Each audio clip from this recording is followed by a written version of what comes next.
When the weather gets cooler, do you get an itchy scalp or even find falling flakes? And we're not talking the snowy kind. We definitely do see more dandruff or scaly scalp in the winter, and this can be caused just with the dryness of the winter season and just less humidity in the air in general.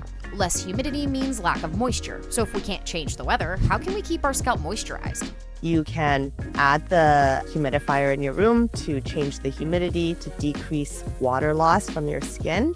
And another thing I would say is the length of your showers and the temperature of your showers. Dr. Huang recommends minimizing showers to just 10 minutes or less, using lukewarm water. Hot water will only cause your scalp to become more dry. A lot of my patients do use oils for their scalp. So oils are good because not only does it break down the crusty, dry scalp, but it can also help hydrate. There's a lot of good over-the-counter dandruff shampoos that you can actually switch in as well. Another thing to keep in mind is that cold conditions can cause vasoconstriction, which means like the blood vessels clamp down a little bit more to keep blood closer to the center of your body, so therefore there's less blood going outside to the skin.